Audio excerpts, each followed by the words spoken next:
Good morning and hello again. I'm Dr. Tony Vercillo, your host, and this is episode 17 of the Ask the Doc Life Lessons You Should Have Been Taught in School podcast.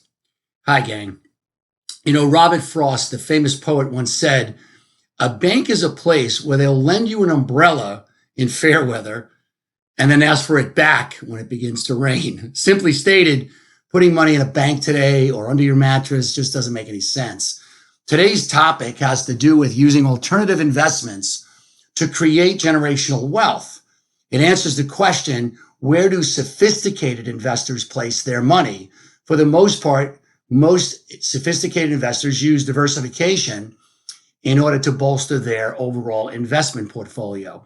You want to try to look for a 15 to 20% return. I know that's very difficult and it sounds easier said than done, but it can be done. I've mentioned to you before, my portfolio is up 18.6% as of this podcast, and I've just made an additional investment, a private equity investment, that should return about 20%. So it does work. All right. Now, I am deviating from my typical format of the podcast because I'm not going to be providing a success tip and then a stock tip this week and then the topic. Why? Because the topic of alternative investments handles all that. It is a success tip by nature. I'm giving you a couple of stock tips within the suggestions. And then the main episode is going to be all about the whole idea of using alternative investments to round out your investment portfolio. Generally speaking, there are 7 types of alternative investments that you could get into to diversify your financial portfolio and provide a higher rate of return. I might add that as part of your investment training, I highly suggest you go out and get the book, The Holy Grail of Investing by Tony Robbins. I know Tony Robbins is typically known as the mastery guru or personal best site, so to speak, consultant and public speaker. But he teamed up with a very sophisticated group of investors. He interviewed a bunch of the top investors in the world, and then he published this new best-selling book that I absolutely love. I've read it twice already. Again, The Holy Grail of Investing by Tony Robbins. Go to that. It'll help. The book will actually do a really good job of carefully explaining how the rich get richer and how the old adage, money is of a prolific nature, actually makes sense. All right. As an aside, it's important to realize that 10% of the U.S. population controls 75% of the $140 trillion of wealth distribution. I know that sounds crazy, but that's the way it works. A few other statistics include 40% of the 18 to 29-year-olds in the United States have zero retirement savings. 40%. 15% of 60-year-olds have no retirement savings. 2/3 of 60-year-olds cannot retire. How bizarre is that? And 2% of the population controls 50% of the savings wealth that's out there. So basically what it says is the rich keep getting richer, the poor keep staying poor, and the middle class is suffering with taxes, inflation, and increased prices, particularly at the grocery store level. Now, while stocks and real estate have consistently returned around 7%, alternative investments have an ROI of more like 15%. As I have stated throughout this entire podcast series, I do not invest in anything unless I can get a 15% return.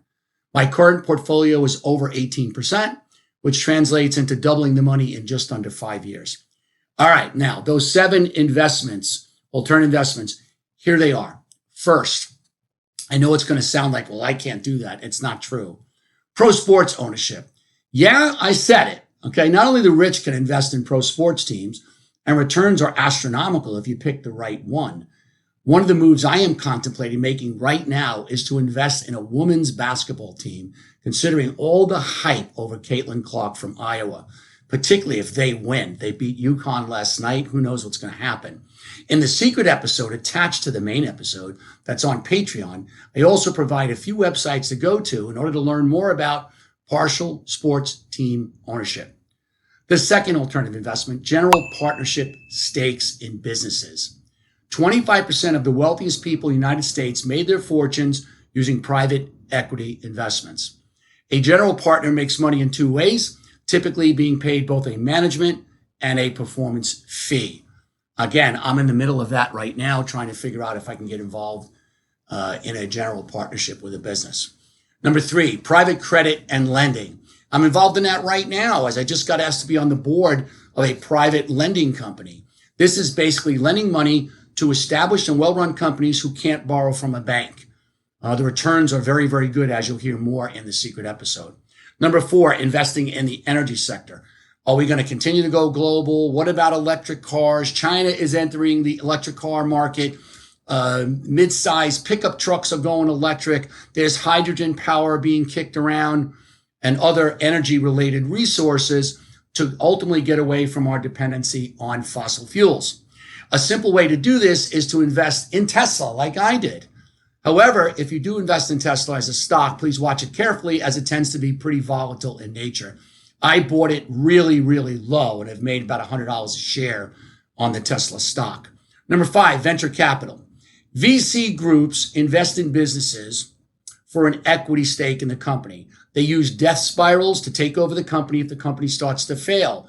As the company fails, they take over more of the company. Returns on VC also tends to be quite high, but you do need to factor in business failures. As I have always said, if I launch 10 different initiatives in 2024, the math usually works as follows. 3 fail miserably, 3 will break even, and 4 are going to make me money. And as long as the 4 that make me money offset the rest, I'm good.